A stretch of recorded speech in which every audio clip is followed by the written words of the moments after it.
बना हुआ, मतलब सॉफ्ट मटेरियल का टिप बना हुआ है। तो अगर आप टाइट करते हुए ज्यादा जाएंगे तो इसको हिट कर जाएंगे। टाइट किया तो क्या होगा, डैमेज हो जाएगा, है ना। इपॉक्सी रेजिन क्या हो सकता है, मतलब अंदर का कॉइल क्या हो सकता है, डैमेज हो सकता है। तो इसको इंस्टॉलेशन करने का तरीका क्या है, लिख लो इसका इंस्टॉलेशन। तो प्रॉप को टाइट कर रहे हैं तो आपको कुछ दिख रहा है अंदर कहाँ पे शाफ्ट है। ये जो ऐसा नक्शा बना है इसमें शाफ्ट हमको अंदर का नहीं दिखेगा। तो शाफ्ट अगर नहीं दिख रहा है, आप टाइट करते हुए जा रहे हैं शाफ्ट के नजदीक, और कितना का गैप रखते हैं हम लोग, -10 वोल्ट बोले तो कितना 1.5 mm है ना, ऑलमोस्ट 1.5 mm है। 1.5 mm से भी कम है, 7.87 है, तो आधा हाफ mm का कितना होगा, 3 वोल्टेज के करीब होगा। और हम लोग 1.5 mm, तो 1 mm कितना, नाखून के बराबर सोचिए। तो नाखून के बराबर अगर थोड़ा सा भी ज्यादा आप टाइट कर दिए और स्पैनर से अगर ओवर टाइट कर दिए आप, तो क्या होगा, ये जो टिप है क्या होगा, डैमेज हो जाएगा। और डैमेज हो गया तो फिर प्रॉप डैमेज हो गया। अब प्रॉप डैमेज हो गया, जरूरी थोड़ी है कि पान दुकान है कि इतना सारा वहां रखा हुआ होगा। सोच लीजिए एक प्रॉप आपसे डैमेज हो जाता है, डैमेज होने के बाद सेम मॉडल का सेम प्रॉप अवेलेबल नहीं है, और आपकी सैलरी भी पैसे कट लिया, सैलरी तो कटेगी। कंप्रेशन करना ना बहुत क्रिटिकल है, उसी हिसाब से हमको काम करना पड़ता है। तो बहुत ध्यान से इसको हम लोग को क्या करना होगा, अंदर डाल के रोटेट करना होगा, इस तरह से टाइट करते जाना होगा। और मल्टीमीटर लगाए थे ना, किधर है, फोटो कौन बनाया था उस दिन, कोई नहीं बनाया होगा। तो एक आदमी हो सकता है वहां रहे ना, तो पार्टिकुलरली हम लोग क्या करते हैं, मल्टीमीटर को अपना तरफ रखते हैं, इधर टाइट करते हैं और उधर देखते हैं, समझ में आ गया। तो उधर देखते हुए जब वोल्टेज -10 वोल्ट डीसी हो जाए तो वहीं पे उसको रोक देंगे। यहाँ पे देखो ऊपर में नट दिया हुआ है, और इस नट को एक्चुअल में ये जो है मेरा, ये अडेप्टर है, नीचे वाला अडेप्टर है, यहाँ पे प्रॉप का घुमाने का है। इसको अगर हम घुमाएंगे तो प्रॉप घूमेगा, ठीक है। और उसके बाद ये चेक नट है, तो इसको स्पैनर से ऐसे लगा के रखेंगे, होल्ड करके, इतना आसान नहीं होता है एग्जैक्ट -10, थोड़ा सा हिलेगा तुरंत इधर उधर चला जाएगा, ठीक है। तो हम लोग फिर क्या करेंगे, चेक नट को टाइट कर देंगे, ठीक है। चलो, तो जब आप इसको घुमा रहे होंगे, ये ऑलरेडी इधर कहीं कनेक्टेड है, तो घुमाने से क्या होगा, इसमें ट्विस्टिंग पैदा होगा, है ना। घुमाने से ट्विस्टिंग पैदा होगा, तो ट्विस्टिंग को अनट्विस्ट कर लेना है, नहीं तो यहाँ से ये डैमेज हो जाएगा। समझ में आ गया। तो आप लोग को ये सारा चीज ध्यान देना चाहिए। क्या होता है, जो हम लोग इसका चेक किया जाता है, क्या चेक करते हैं हम लोग, हम क्या लिखाएं कि इसमें जो आउटपुट होगा वो किसमें होगा, -10 वोल्ट डीसी में, है ना।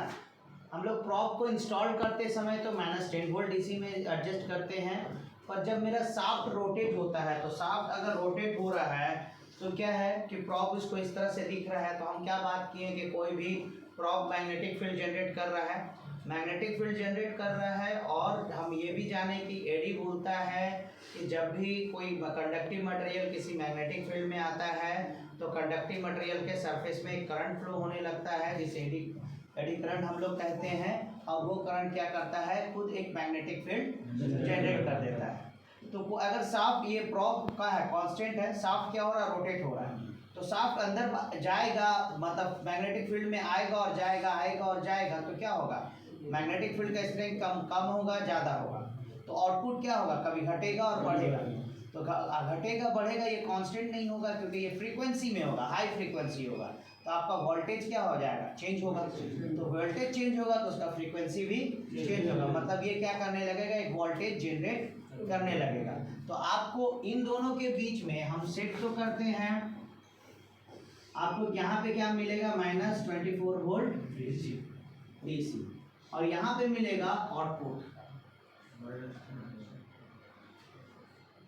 आउटपुट क्या मिलेगा, मिली वोल्ट एसी भी हम यहाँ पे आपको मिलेगा। -10 वोल्ट तो गैप वोल्टेज है, और -10 गैप वोल्टेज कितना है, -10। हम बोल सकते हैं यहाँ पे गैप वोल्टेज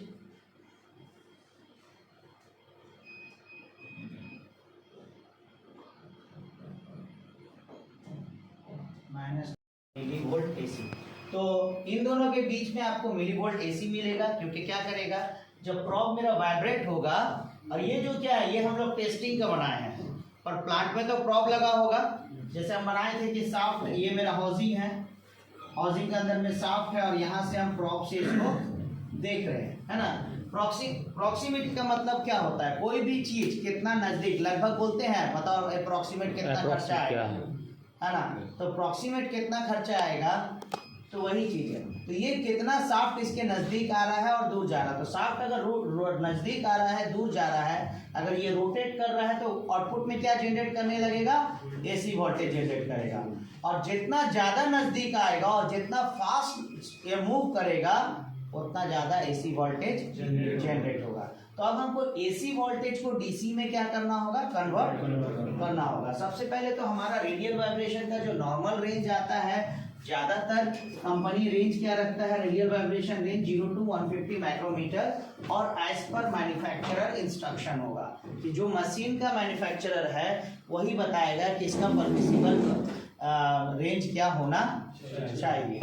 ठीक है, तो रेडियल वाइब्रेशन मेजरमेंट रेंज क्या हो जाएगा,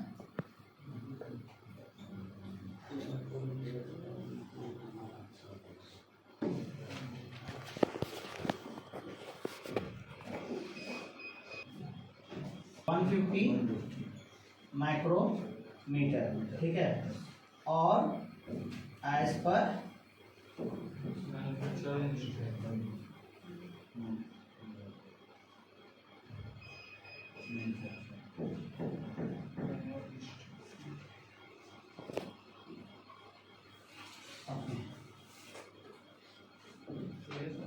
तो क्या देखते हैं, मेरा कितना रेंज है, 0 to 150 माइक्रोमीटर। क्लियर हो गया।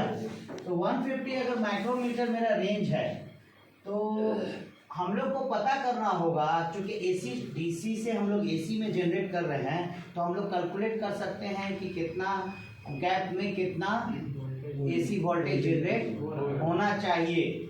ठीक है, ऑलमोस्ट। तो उसके लिए सबसे पहले तो हमारा स्केल फैक्टर क्या है, प्रॉक्सीमीटर का, प्रॉक्सीमीटर का स्केल फैक्टर कितना है, स्केल फैक्टर क्या है, -10 है, 0 to mm, और 200 मिलीवोल्ट पर मिल, माइल्स नहीं है, मिल है, समझ में आ गया। तो ये आपका स्केल फैक्टर है। तो 1 माइक्रोमीटर इक्वल टू कितना होगा, हमको क्यों कैलकुलेट करना होगा कि 150 micrometer equal to how much, कि 150 माइक्रोमीटर में कितना वोल्ट जनरेट होगा। ठीक है, ये जनरेट होगा या कितना गैप वोल्टेज मिलेगा, 150 माइक्रोमीटर में कितना गैप वोल्टेज मिलेगा, और उस गैप वोल्टेज को हम लोग एसी वोल्टेज में कन्वर्ट करते हैं। तो हम लोग क्या किए, सबसे पहले लिखे कि 1 माइक्रोमीटर इज इक्वल टू कितना वोल्ट डीसी पता करेंगे। तो 1 माइक्रोमीटर इक्वल टू कितना वोल्ट डीसी कैसे पता करोगे, जल्दी पता करके बताओ। हम यहाँ पे ये करेंगे, हम ये पता करेंगे कि 1 माइक्रोमीटर या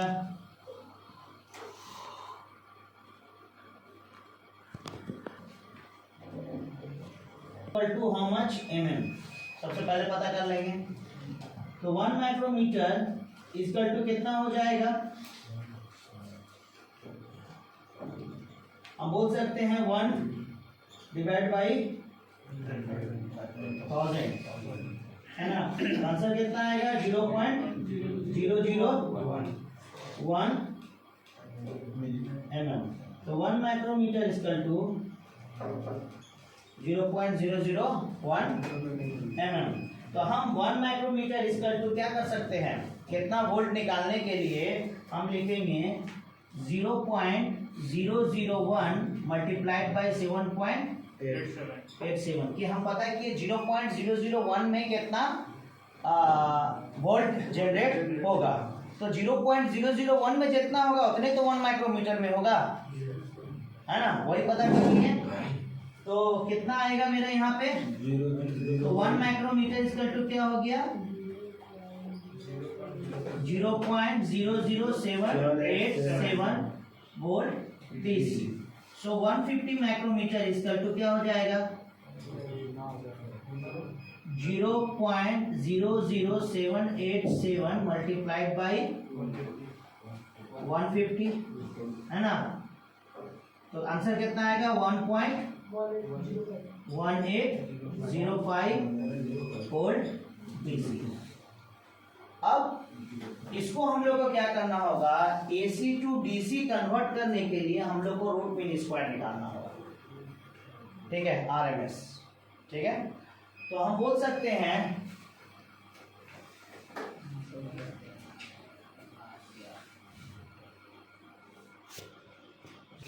एसी वोल्ट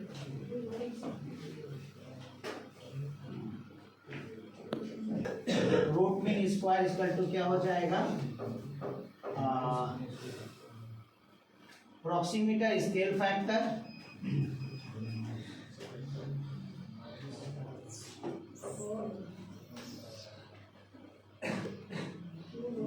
बाई रेडियल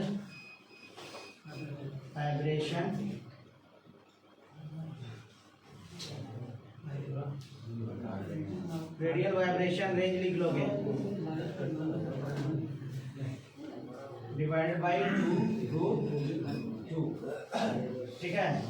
तो यहाँ पे मेरा अप्रॉक्सीमेटर का स्केल फैक्टर कितना आया 0.00787 multiplied by 150 divide by 2 root 2।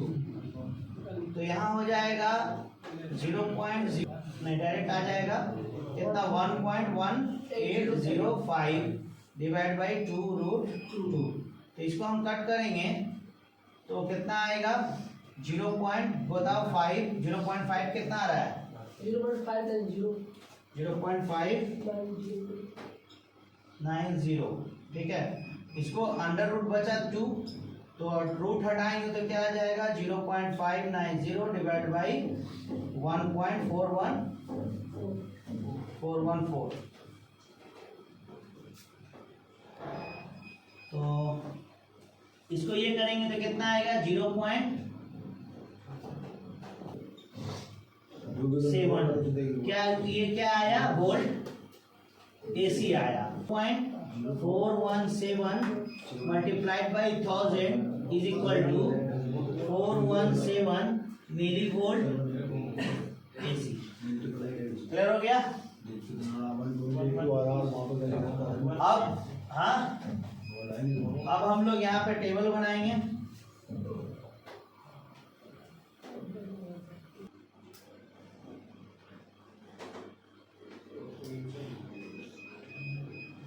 क्या लिखाएगा आपका गैप वोल्टेज या नहीं गैप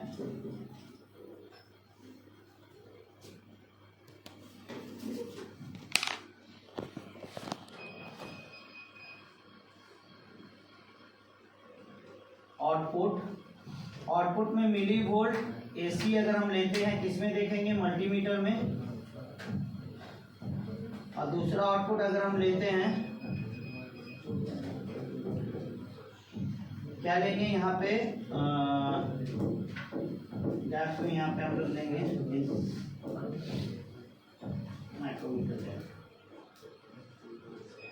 माइक्रोमीटर DCS और 0.5 सॉरी 0.0 37.5 75.0 तो कितना 112.5 और इसका आ जाएगा 150.0।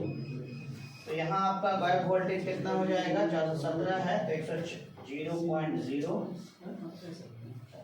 104.25 208.5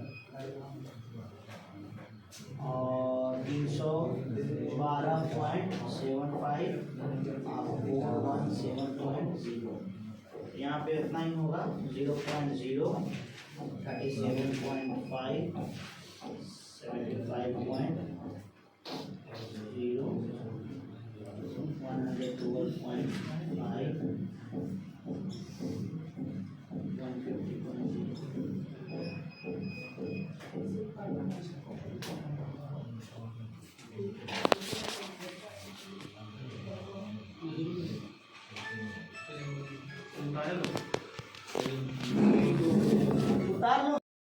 बात किए कि गैप कितना, अगर वाइब्रेशन क्रिएट हो रहा है 150 माइक्रोमीटर का, मतलब साफ प्रॉब के 150 माइक्रोमीटर नजदीक आ रहा है। -10 सेट किए हैं, सेट तो किए हैं आप कितना में, हम बोल सकते हैं 10 वोल्ट बोले तो 1.3 mm के करीब दूर रख के साफ को आप सेट किए हैं।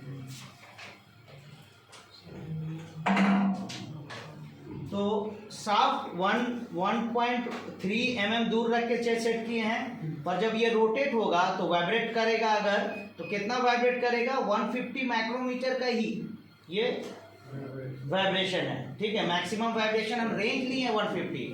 इनफैक्ट इसमें जो अलार्म सेट पॉइंट होगा, हो सकता है 80 माइक्रोमीटर में ही यूनिट को बंद कर दे, मतलब कंप्रेसर को क्या करेगा, बंद कर देगा। तो साफ्ट अगर ये 150 माइक्रोमीटर, ये 80 माइक्रोमीटर मूव कर रहा है, ये 150 माइक्रोमीटर मूव करेगा, वाइब्रेट करेगा, तो आपका कितना वोल्टेज जनरेट होगा, 417। तो डीसीएस में कितना दिखाना चाहिए, डीसीएस में तो रीडिंग माइक्रोमीटर में दिखाएगा। ये माइक्रोमीटर जो है, ये वॉबुलेटर क्या हम लोग मतलब वाइब्रेशन लिए हैं, तो वॉबुलेटर क्या होता है हम लोग दिखाएंगे, ये समझा देंगे अभी कैसे होता है, हम लोग कैसे टेस्ट करते हैं ये समझा देंगे। ठीक है, तो क्लियर हो जाएगा। चलो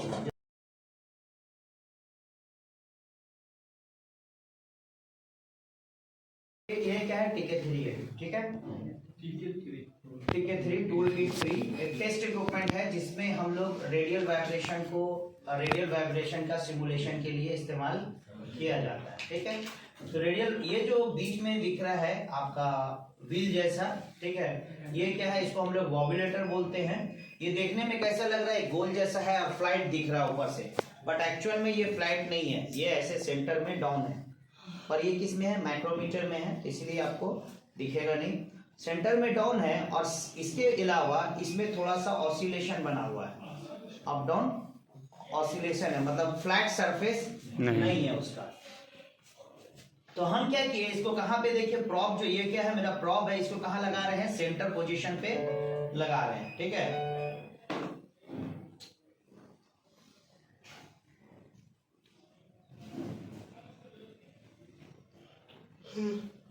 तो प्रॉब को कहां लगाए हैं, ये जो मेरा वॉबुलेटर है, वॉबुलेटर के सेंटर पे रखे हैं, है ना, वॉबुलेटर के सेंटर पे रखे हैं।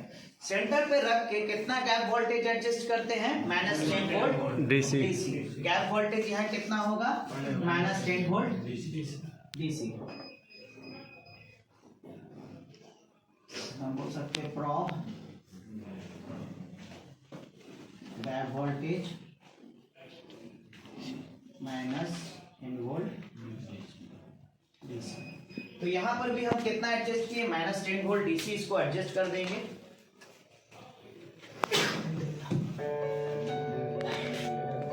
तो हम कितना एडजस्ट किए, हम बताएं कि -10 वोल्ट क्या है, मेरा बेस्ट पॉइंट है 2 से 18 के बीच का, बट अगर आप 9 से 11 भी सेट कर देते हो तो कोई प्रॉब्लम नहीं होगा। तो -9.71 एडजस्ट किए हैं। ये मेरा बैटरी नेविटर सिस्टम का आपका सॉफ्टवेयर है, जिसमें हम लोग यहाँ पर भी वोल्टेज देख सकते हैं और यहाँ पे हम देखेंगे आपका वाइब्रेशन, जिसका रेंज लिया गया है 0 से 200 माइक्रोमीटर लिया गया है। इसमें कितना लिया गया है, 0 से 200 माइक्रोमीटर। बाकी इसमें देखिए यहाँ पे लिखा हुआ है lower vocal limit and upper vocal limit, मतलब 16 से ऊपर चला जाएगा तो सिस्टम फॉल्ट जनरेट करेगा, है ना। और नॉर्मली में इसको 18 सेट किया जाता है, ये ऐसे जस्ट सेट किया गया है। अगर आपका 18 से ऊपर जाएगा तो फॉल्ट जनरेट करेगा, ठीक है, क्योंकि हमको पता है। हेलो, तो हम क्या किए,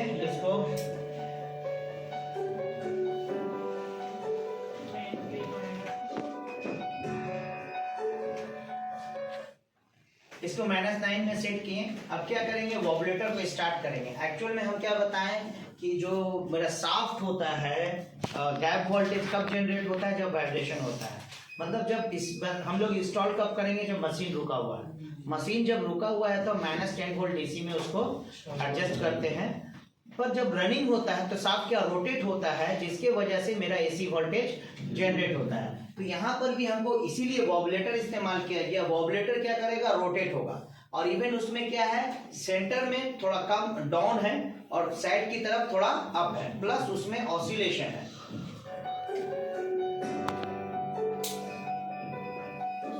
तो हम इसका वॉबलेटर को अब स्टार्ट करेंगे। वॉबलेटर स्टार्ट करने के बाद, अभी वॉबलेटर स्टार्ट हो गया, ये घूम रहा है। वॉबलेटर स्टार्ट करने के बाद भी हम देखते हैं तो गैप वोल्टेज में बहुत ज्यादा चेंज नहीं आया, -9.7 का है। और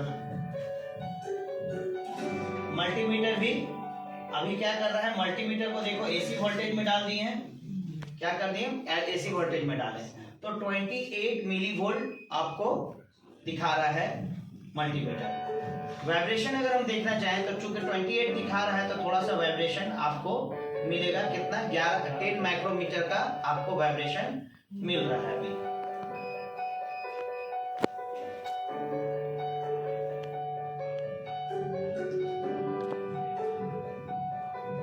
तो अब हम क्या करेंगे, ये जो स्पिंडल है, अगर हम प्रॉप को साइड की तरफ लेंगे, स्पिंडल को घुमा के क्या करेंगे, साइड की तरफ लेंगे। अब कैसे लेंगे, पहले हम क्या करते हैं, स्पिंडल में मार्क कर लेते हैं, ये मेरा 0 है, सेंटर पे रख के 0, और घुमा के इसके लिए डायल गेज आता है, डायल गेज को रख के हम देख लेते हैं कि माइक्रोमीटर 150 माइक्रोमीटर घुमाने के लिए हमको स्पिंडल को कितना सेंटर से आउट लेके जाना पड़ेगा। मतलब अभी जो हम गैप रखे हैं प्रॉप में, ठीक है, अभी जो भी गैप है, अगर हमको 150 माइक्रोमीटर का वाइब्रेशन क्रिएट करना है तो हमको सेंटर से प्रॉप को आउट कितना लेके जाना पड़ेगा।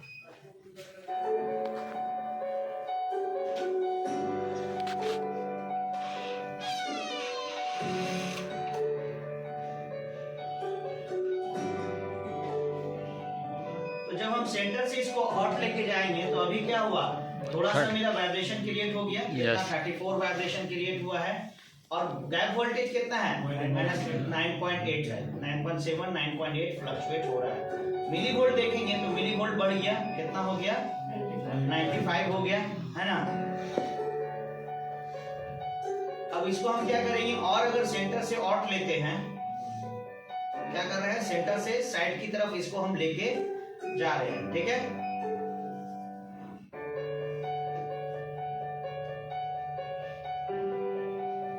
तो गैप वोल्टेज कितना है, गैप वोल्टेज उतना ही है ना। गैप वोल्टेज में कोई चेंजेस हुआ नहीं हुआ, सिर्फ चेंजेस कहाँ हुआ, मल्टीमीटर, मतलब एसी वोल्टेज में चेंजेस हो रहा है। क्योंकि जब हम इसको सेंटर से साइड की तरफ लेके जा रहे हैं तो ये जो रोटेट कर रहा है इसमें ऑसिलेशन है, और एक तो गैप कम हो रहा है क्योंकि बीच में सेंटर में डाउन है और साइड में अप है, तो गैप भी कम हो रहा है और ऑसिलेशन भी है, तो जिसकी वजह से मेरा वाइब्रेशन मेजरमेंट का जैसा सिमुलेशन हो रहा है। आगे समझ में। तो इसी तरह से हम लोग टेस्ट करेंगे। लूप चेक करते समय हम लोग क्या करते हैं, फील्ड में प्रेशर ट्रांसमीटर है तो प्रेशर देते हैं, टेम्परेचर ट्रांसमीटर है तो आप क्या देते हैं, मिलीवोल्ट देते हैं, है ना।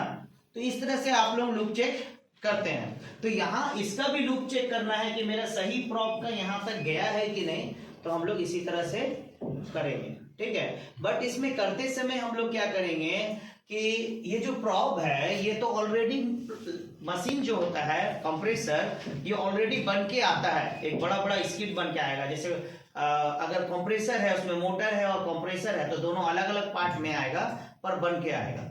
इवन फैक्ट्री में उसका रन टेस्ट वगैरह होके आता है। तो जब वो आ रहा है वहां से तो उसमें तो प्रॉप्स वगैरह लगा हुआ होगा। अब अगर हम प्रॉप को निकालें, लगा हुआ प्रॉप को निकालना इतना आसान है। कुछ कुछ हम लोग क्या देखें, अंदर में है, हाउसिंग के अंदर में है, तो उसको तो निकालना पॉसिबल ही नहीं है। तो हम लोग क्या करते हैं, सेम मॉडल का हमको लूप चेक, लूप तो यहां से मेन है, इनफैक्ट यहां तक लूप है, ठीक है। तो हम लोग क्या करते हैं, लूप को चेक करने के लिए सबसे पहले ये जो वायर है इसको डिस्कनेक्ट करते हैं। डिस्कनेक्ट जब करेंगे यहाँ पॉइंट से तो वहां पे मेरे को फॉल्ट मिलेगा लूप में, तो मेरा लूप यहां से वहां एक कंफर्म हुआ। उसके बाद लूप फंक्शन कर रहा है कि नहीं उसको चेक करने के लिए हम क्या करते हैं, जो लगा हुआ मेरा जो प्रॉब है उसको नहीं निकालते, लगा हुआ को निकाले तो बहुत बड़ा काम है ना। इवन हम लोग देखें कि एडजस्टमेंट करना कितना क्रिटिकल काम है इसका। तो हम लोग क्या करेंगे, यहाँ से जो लगा हुआ होगा मेरा मशीन में, उसको यहाँ से निकाल देंगे एक्सटेंशन केबल के साथ में, और स्टोर रूम से सेम मॉडल का, सेम मेजरमेंट लेंथ का एक क्या लेके आएंगे, प्रॉब, और ये लेके आएंगे। अब उसको लगा के वॉब्यूलेटर के साथ लगा के सिमुलेट करेंगे, तो मेरा लूप कंफर्म हो गया। जैसे हमको अलार्म चेक करना है कि 80 माइक्रोमीटर में अलार्म आ रहा है कि नहीं, तो वो सब मेरा लूप चेक में हम क्या क्या सारा कुछ चेक करते हैं, ट्रेंड काम कर रहा है कि नहीं, अलार्म एक्टिवेट हो रहा है कि नहीं, तो वो सारा चीज मेरा कंफर्म हो जाएगा। समझ में आ गया? इसी को अगर इसको ये देखो, स्क्रू मीटर कल हम लोग देखे थे, है ना, अगर हम इसको स्क्रू मीटर लगा के गैप को घटाते बढ़ाते हैं तो कुछ भी नहीं होगा। देखो स्क्रू मीटर लगा दिए हैं, गैप को बढ़ा रहे हैं,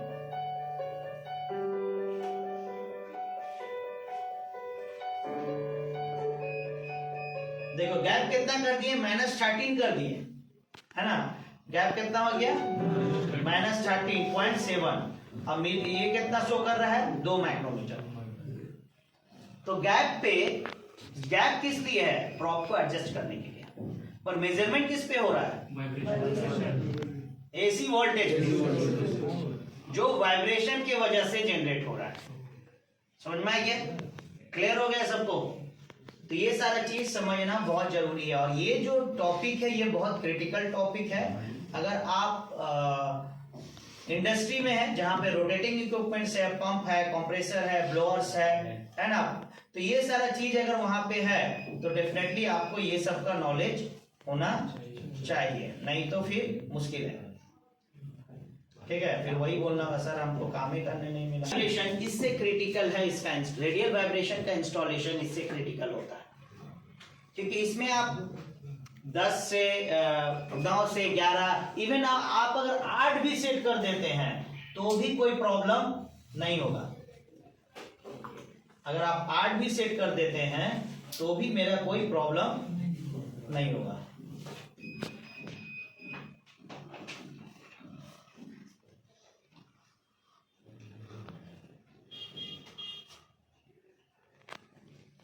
यहां पे देखो इसका गैप वोल्टेज कितना है, -9.75, और वाइब्रेशन कितना दिखा रहा है, 75, है ना, वाइब्रेशन दिखा रहा है 75, और इसका गैप वोल्टेज कितना है, -8.7। तो गैप वोल्टेज ज्यादा है पर वाइब्रेशन कम दिखा रहा है। क्यों? क्योंकि ये एसी वोल्टेज पे काम कर रहा है, डीसी पे नहीं काम कर रहा है। इवन 8.7 हो जाए, 8.5 हो जाए तो भी मेजरमेंट में कोई प्रॉब्लम नहीं होगा। पर हम लोग क्या चाहते हैं, बेस्ट सेंटर पॉइंट चाहते हैं, तो सेंटर पॉइंट मेरा कितना है, 10 है, तो हम लोग चाहते हैं 10 के क्लोज हो। तो जब आप इसको इंस्टॉल कर रहे हैं तो ऐसा नहीं है कि एकदम सुबह शाम कर दिए 10 का चक्कर में, क्योंकि जब आप उसको थोड़ा सा टाइट करेंगे, 10 पे रख के चेकना टाइट करते करते में वो 10.2 हो जाएगा, 9.8 हो जाएगा, तो पता चला सुबह शाम हो गया। तो इसके लिए आप लोगों को उसका ये सोचने का दरकार नहीं, 9.8, 9.5 ये सब चलता है। तो बेस्ट पोजीशन है 10, बट आप 9 से 11 के बीच में इसको सेट कर सकते हैं। क्लियर हो गया? उसके बाद ये ट्रेंड वगैरह आता है, इसका ट्रेंड से हम लोग क्या कर सकते हैं, एनालाइज कर सकते हैं कि मेरा सिस्टम कैसे काम कर रहा है, मतलब मेरा प्रॉब कैसे काम कर रहा है। जैसे हम लोग क्या देखे, रेडियल वाइब्रेशन में 2 प्रॉब लगाए, किस लिए, एक्स एंड वाई।